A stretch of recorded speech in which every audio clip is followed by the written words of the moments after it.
If you look inside a Sefer Torah, you see from the very beginning, from the word Bereshis, all the way to the end of the Sefer Torah, the last word Yisrael in Parshas V'zos HaBracha, the ksiva, the writing of the Sefer Torah, is from the beginning till the end. It is complete as we know it, but there contains separations at various points throughout the Torah. So most notably, there's a separation after each one of the Svarim. So after Bereshis, after Shmos, after Vayikra, after Bamidbar, there's some kind of a separation. There is a separation at the beginning of each parsha, with the exception of one or two parshios. There is some kind of separation within the writing.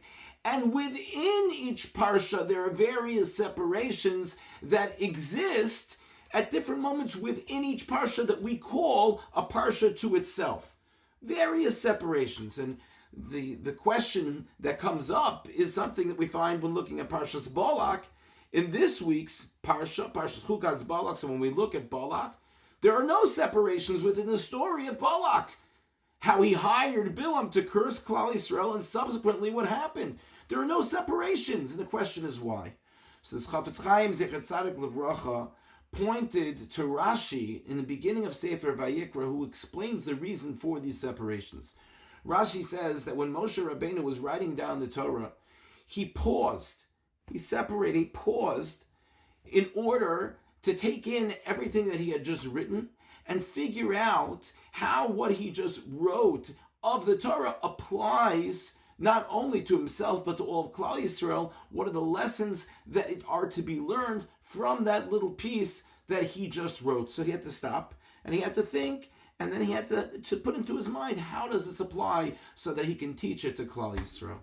So when it came to Balak hiring Bilam, Parshas Balak, when it came to the life of Bilam, there were so many things that happened to Bilam, one would think that he would need to stop, to pause, to contemplate, to take in what just happened. From the first moment that we meet Bilam, where Hashem comes to him at night as Navi, that he was a prophet of the nations of the world, to Bilam having his donkey speak to him, to Bilam seeing a malach, to Bilam trying to curse Bnei Yisrael, and all of a sudden the words out of his mouth were changed to brachos. And throughout all of this, Bilam was not fazed.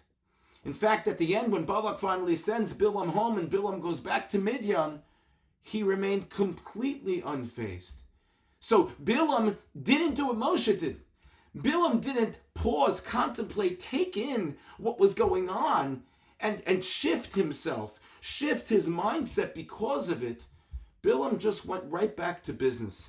And how important of a lesson is this for us to make sure that we have pauses in our life, that we stop, we take in what just happened, we contemplate, we think, we apply the Torah and life's lessons to us in order for us to be able to grow every single day and every single week. And the truth is that Shabbos is a wonderful time for us to pause and look back at the past week, look back and think about what we learned in Torah, what we learned in life, the experiences in which we felt Hashem's hand, the moments that we were disappointed, to be able to help us to spark our own energy in a positive sense so that we can look back and look forward. Look back in order to learn, to appreciate the hand of Hashem, and also so that we can contemplate and look forward to the coming week. May we be zocheh to be like Moshe Rabbeinu, to pause, to contemplate, to take in, and to respond, and not chas v'shalom like Bilam HaRasha, who remained unfazed when Hashem was speaking directly to him. Thank you for listening, and have a good Shabbos.